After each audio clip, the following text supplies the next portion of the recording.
Two people graduate from college in the same year. Same degree, same city, same starting salary, $48,000. They're both smart, both hardworking, both want to build a good life. And for the first year or two, their financial lives look nearly identical. Same apartments, same cars, same lifestyle. If you looked at their bank accounts at age 24, you couldn't tell them apart. Fast forward to age 45. Person A has a net worth of $820,000. Person B has a net worth of $43,000. Same starting point. Same income trajectory. Same 2 decades of working. But one is approaching financial independence while the other is essentially starting from scratch. And the gap between them, $777,000, didn't come from a trust fund, an inheritance, a lottery ticket, or a wildly different salary. It came from 3 decisions that person A made in their mid-20s that person B didn't. 3 decisions that cost almost nothing to implement, required no special knowledge, and were available to both of them equally. Today I'm going to walk you through the parallel lives of person A and person B, year by year, decision by decision, and show you exactly where the paths diverged, what each divergence cost, and why the gap became so enormous from such small differences. Because the answer isn't what you think, it's not discipline, it's not deprivation, it's structure. My name is Max, and I want to help you learn how to make your money work more for you, in your life. This channel is about understanding why people with the same income end up in dramatically different financial positions, and making sure you end up on the right side of that gap. If you've ever wondered why some people seem to get ahead while you're treading water on the same salary, subscribe, because this video answers that question completely. So here's what most people believe. The person who gets rich earns more. It's the default explanation for financial inequality. And in many cases, income differences do explain wealth gaps. But in the scenario I'm describing, and it's a scenario that plays out millions of times across America, the income is identical. Same raises, same promotions, same career trajectory. The only variables are the decisions. And the decisions aren't dramatic. They're mundane, ordinary, almost boring, which is exactly why most people miss them. Think of person A and person B as 2 rivers flowing from the same mountain. Same volume of water, same starting elevation, same gravitational force. But at 3 points along the journey, person A's river encounters channels that direct water into a reservoir. Person B's river flows past those channels without diverting. By the time both rivers reach the valley floor, person A's reservoir is full and person B's is empty, even though both rivers carried the same amount of water. The difference wasn't the water, it was the channels. The 3 channels at the 3 structural decisions are automation, lifestyle anchoring, and income capture. And I'm going to show you how each one played out across 20 years. But here's where it gets really interesting. Decision 1, automation.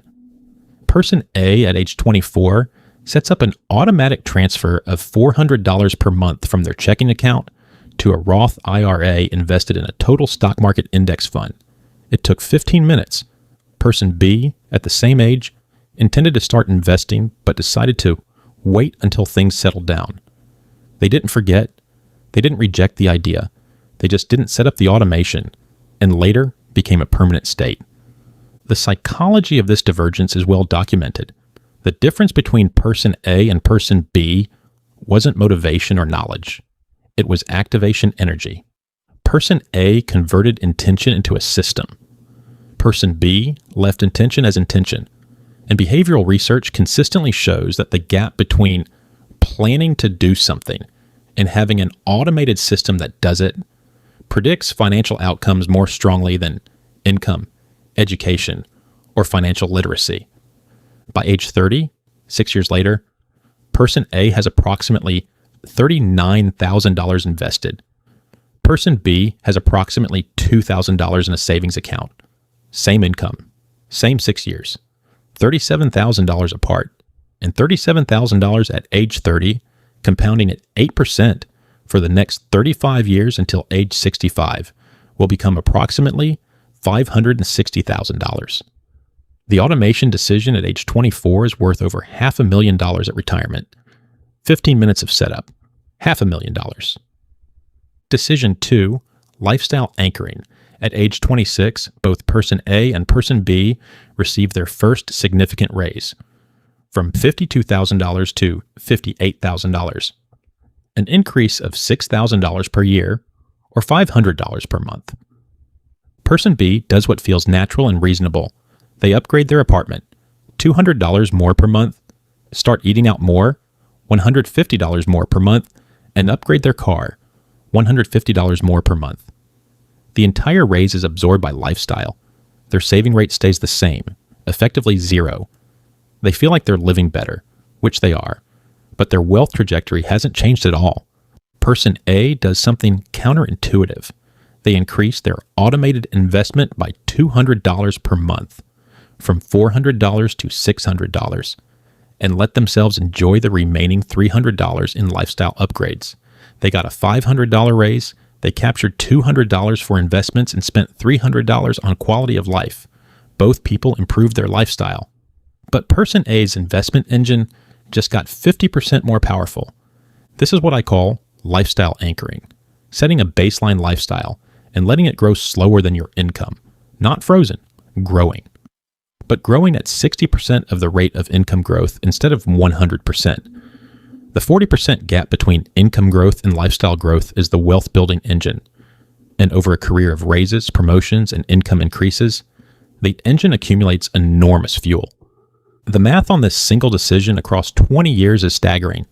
Person B absorbs every raise into lifestyle, investing nothing beyond their original, non-existent automation. Person A captures 40% of every raise into investments. By age 45, Person A's investment contributions have grown from $400 per month to approximately $1,100 per month. Not through deprivation, but through systematically capturing a fraction of each income increase.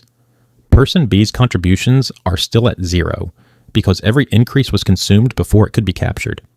Now, you might be thinking, Person B is enjoying their money more. What's wrong with that? And honestly, nothing. If Person B is consciously choosing present enjoyment over future wealth. But here's what Person B reports at age 45. They don't feel like they're living a dramatically better life than Person A. Both eat well. Both have comfortable apartments. Both drive reliable cars. The lifestyle gap between them is barely perceptible. But the wealth gap is $777,000. Person B traded $750,000 for lifestyle differences that neither of them can identify in their daily experience. That's not a trade. That's an invisible leak. Let me make this even more concrete. At age 40, Person A drives a 2019 Honda Accord they bought used for $18,000. Person B drives a 2023 BMW they financed for $52,000. Person A's car gets them to work in the same amount of time. Both cars have air conditioning, Bluetooth, and comfortable seats. The experience of driving to work is nearly identical, but Person B pays $680 per month for the BMW, while Person A pays $0. That $680 invested monthly from age 30 to 45 at 8% is worth approximately $230,000. The BMW experience, the slightly nicer interior, the badge on the hood, the satisfaction of telling people I drive a BMW cost $250,000 in wealth. And at age 45, Person B's BMW is worth roughly $15,000. Person A's portfolio is worth $820,000. That's the invisible gap. You can't see it at a dinner party. You can't see it in a parking lot. You can only see it in a brokerage statement. And Person B never checks their brokerage statement because there's nothing to check. And this is the part most people miss. Decision 3. Income capture during career transitions. Both Person A and Person B change jobs 3 times between age 25 and 40, and this is where the divergence accelerates. At age 28, both receive offers at new companies. Person A negotiates aggressively, researching market rates, presenting competing data, and countering the first offer. They secure $65,000 against an initial offer of $60,000. Person B accepts the first offer of $60,000 because they need the job and don't want to seem greedy. The $5,000 gap doesn't sound like much, but it cascades. Every future raise, every bonus, and every subsequent negotiation is calculated as a percentage of the base salary. Person A's 4% annual raise is $2,600. Person B's is $2,400. The gap compounds annually, and by age 40, Person A earns approximately $95,000 while Person B earns approximately $82,000. A $13,000 annual gap that grew entirely from one negotiation at age 28. Person A captures 40% of that higher income into investments. Person B captures 0% of their lower income. The income capture difference is approximately $430 per month by age 40. Invested at 8%, that monthly difference alone generates roughly $96,000 over the next 15 years. One negotiation at age 28 produced $96,000 in additional invested wealth by age 55. Now let me show you the combined math. Because the three decisions don't just add together, they multiply. At age 45, here's where Person A and Person B stand. Person A, automated investing from age 24, escalating contributions with each raise, capturing 40% of income growth, and negotiating aggressively at career transitions. Total invested, approximately $318,000 in contributions. Portfolio value with 8% compound growth, approximately $820,000. The compounding engine added $502,000 above contributions. The money did more work than the person.